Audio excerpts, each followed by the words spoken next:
प्रभावशाली विधायक मुख्तार अंसारी जी हमारे साथ है, आइए उनसे बात कर लेते हैं। जिस तरह आज उन्होंने शपथ ले ली है विधानसभा में, आज आपने शपथ ले ली है और अब क्या प्राथमिकताएं होंगी पहली आपकी जनता के लिए? सबसे पहले मेरे क्षेत्र की जनता को मैं मुबारकबाद देता हूं और उनका शुक्रिया अदा करता हूं।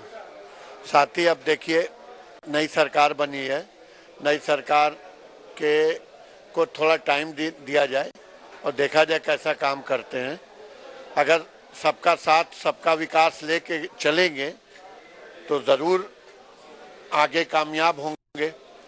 और मुझे जो चीफ मिनिस्टर हैं वो यंग हैं, इसलिए उम्मीद है कि अच्छा सोचेंगे और अच्छा करेंगे। सर भाई, किस तरह आप 4 बार विधायक पहले रहे जेल से, फिर अब की बार 5वीं बार चुन के आए हैं, कैसे रोड मैप तैयार करते हैं? जनता आप पर भरोसा करती है, जेल के अंदर से भी आप जीतते हैं, क्या रोड मैप तैयार करते हैं? नहीं, हम कुछ नहीं करते हैं। हमारा चुनाव मुख्तार अंसारी बन करके वहाँ की आवाम लड़ती है और हम तो जानते हैं, आप पर्चा भी भरने नहीं दिया जाके क्षेत्र में, और जब अदालत ने मुझे 15 दिन की कस्टडी पैरोल दी तो पहली बार हिंदुस्तान के अंदर इतिहास में हुआ कि राज्य सरकार और चुनाव आयोग भी चला गया कि प्रचार करने की अनुमति न दी जाए। हमें चुनाव लड़ने की अनुमति है, हम पर्चा भर सकते हैं, हमारा पर्चा वैलिड कर रहा है चुनाव आयोग, और फिर कह रहा है लेकिन आप वोट नहीं मांगने जाओगे। ये सरासर नाइंसाफी थी और चुनाव आयोग ने झूठ बोल करके माननीय न्यायालय को झूठ बोला कि मैंने पेरोल का दुरुपयोग किया है, पहले पेरोल का दुरुपयोग किया है, इसलिए हमें पेरोल पर न छोड़ा जाए। तो झूठ बोल करके हमारी पेरोल को माननीय उच्च न्यायालय से कैंसिल कराया है। और लेकिन ऊपर वाले ने इंसाफ किया, उस परवरदिगार की सबसे बड़ी अदालत होती है और वहाँ से इंसाफ हुआ। और सिर्फ इस घटना की वजह से मऊ की आवाम ने गुस्से में ये बदला लिया और शानदार वोटों से हमें अगली बार से भी ज़्यादा वोटों से चुनाव जिता के भेजा है विधानसभा में। अब मैं यहाँ आया हूँ और जनता की जो भी समस्याएं हैं, खास तौर से मेरे बुनकर भाइयों की, उन समस्याओं को लड़ूंगा और कराने की कोशिश करूंगा। जिस तरह आप बराबर विधायक रहे हैं, रिकॉर्ड आपका रहा है, निर्दलीय विधायक रहे हैं, आपके चेहरे पे आपके चाहे भाई हो, चाहे चाचा हो, चाहे भतीजे, वो चुनाव जीतते रहे, आपके नाम पे ही वोट मिल रहा है। लेकिन अब एक ऐसी सरकार है, उसके बीच में कैसे आप जनता की काम कराएंगे? जो पूरे एक्शन मूड में है योगी सरकार, वो कार्रवाई भी कर रहे हैं, पिछली सरकार के रिकॉर्ड जो भी योजनाएं रही हों, इस बीच में आप कैसे कार्य को कराएंगे और किस नज़र से सरकार को देखते हैं? देखिए, हम क्या, सरकार खुद ही कह के चल रही है कि मैं सभी का साथ और सभी का विकास चाहता हूं, तो मुझे भी उम्मीद है कि ऐसा ही वो करेंगे। जब कोई पद पे बैठ जाता है तो वो सबका होता है और आदरणीय मुख्यमंत्री जी को भी सबका साथ और सबका विकास का जो नारा है वो जब ही सफल होगा जब सबका साथ देंगे और सबका विकास करेंगे।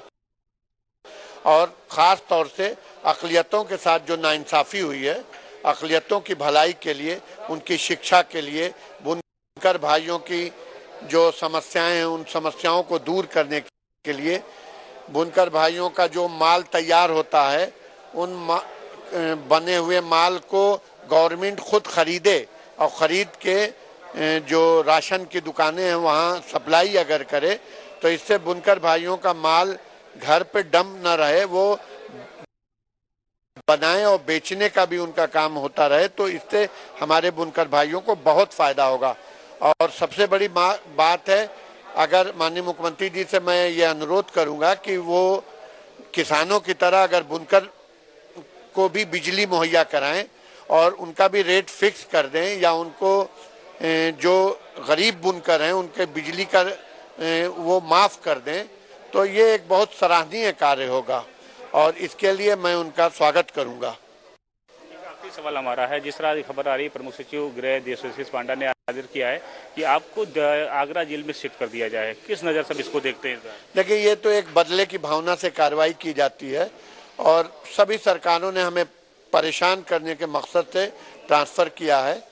और जब अब ये हमारे विरोधी अभी हमें यहाँ आके पता लगा है, हमारे राजनीतिक विरोधी हैं श्री मनोज सिन्हा, जो गाजीपुर से सांसद हैं और रेल मंत्री भी हैं, उन्होंने, और हमारे जो दुश्मन हैं ब्रजेश सिंह, उनके भाई विधायक हैं बीजेपी से, वो सब लोगों ने एक रणनीति के तहत मेरे ऊपर हमला कराने के मकसद से मेरा दूर ट्रांसफ़र किया है कि रास्ते में जब अदालत में आऊँ जाऊँ तो रास्ते में दूरी का लाभ उठाकर हमारे ऊपर वो लोग आक्रमण करा सके पेशेवर अपराधियों से। यानी अगर कोई घटना आपके साथ होती है तो इसके जिम्मेदार यही लोग होंगे? बिल्कुल 100%। ये समझ लीजिए कि मेरा मरने से पहले ये मेरा बयान समझा जाए कि ये लोग निश्चित रूप से मेरी हत्या कराने के मकसद से ही मेरा जेल ट्रांसफ़र करा रहे हैं। और अगर मैं इसके लिए हाई कोर्ट भी जाऊंगा, सुप्रीम कोर्ट भी जाऊंगा, राष्ट्रपति महोदय के पास भी जाऊंगा, प्रधानमंत्री जी को भी लिख के भेजूंगा और उनसे भी अपील करूंगा कि मेरे साथ वो इंसाफ करें। हिंदी खबर के माध्यम से मुख्यमंत्री जी से कुछ कहना चाह रहे हो, आप अपील करना चाह रहे हो इस मामले में? जी, मैं आपके माध्यम से आदरणीय मुख्यमंत्री जी से ये अनुरोध करूंगा कि माननीय मुख्यमंत्री जी, आप इस उत्तर प्रदेश के मालिक हो, आप मुझे जिस जेल में चाहो ट्रांसफ़र कर सकते हो, लेकिन आपका ये कर्तव्य बनता है, आप एक मुख्यमंत्री होने के नाते हर व्यक्ति के संरक्षक हैं, तो मेरी सुरक्षा का दायित्व तो आपके जिम्मे भी है। आप मेरी सुरक्षा के बारे में थोड़ा ध्यान दीजिएगा और सोचिएगा। मैं जो बात कर रहा हूँ बहुत गंभीरता से कर रहा हूँ, और चूंकि मैं भी इस विधानसभा का एक सदस्य हूँ और मेरे जीवन को खतरा है, इसलिए मैं चाहता हूँ कि आप जरूर मेरी बातों को सुने और मेरी सुरक्षा का ध्यान दें। शुक्रिया हिंदी खबर से बात करने के लिए। तो जनाब मुख्तार अंसारी जी थे, जिन्होंने कहा है कि सरकार अच्छा काम करे, सबका साथ सबका विकास है, लेकिन राजनीतिक लड़ाइयों के चलते मुझे मेरा ट्रांसफर आगरा में किया गया है, जिससे वो दूरियों का फायदा मेरे राजनीतिक जो नेता है, जो दुश्मन है, वो उठा सके। अगर कोई घटना होती है तो इसके जिम्मेदार जिन्होंने उनका नाम दिया वो हो सकते हैं। और मुख्यमंत्री योगी आदित्यनाथ जी से अपील की है कि हमारी सुरक्षा की जाए। उन्होंने उम्मीद जताई है मुख्यमंत्री से कि हम हमारी सुरक्षा में पूरा सहयोग करेंगे CM Yogi Adityanath. Camera person Rajesh Jaiswal के साथ मैं अकील सिद्दीकी, हिंदी खबर, लखनऊ।